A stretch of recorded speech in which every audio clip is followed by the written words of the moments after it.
છે।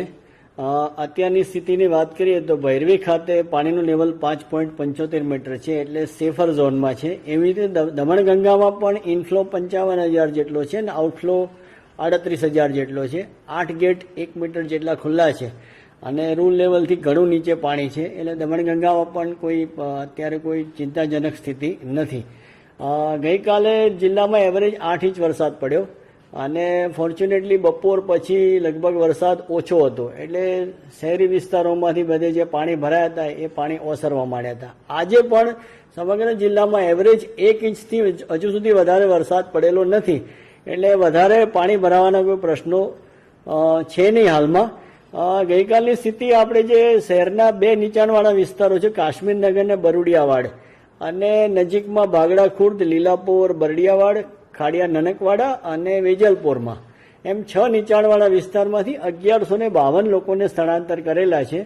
ધીમે ધીમે જેમ પરિસ્થિતિ નોર્મલ થતી જશે એમ આપણે એમને એમના ઘરે જવા દઈશું। હાલ આપણા સેફ સેન્ટરો ઉપર તેમને જમવાની અને ચા પાણી નાસ્તાની બધી જ સગવડ, મેડિકલ ટીમની સગવડ બધી જ આપણે એમને સુવિધાઓ આપી રહ્યા છીએ।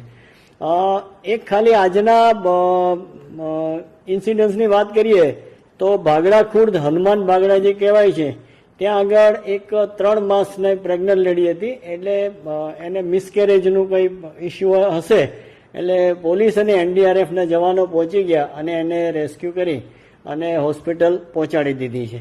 અત્યારની સ્થિતિએ પંચાયતના 120 રસ્તા બંધ છે અને R&B સ્ટેટના 8 રસ્તા મળીને 128 રસ્તા બંધ છે। વરસાદની પરિસ્થિતિ નોર્મલ થતી જશે એમ રસ્તા રિપેરિંગ કરી અને ખોલવામાં આવશે।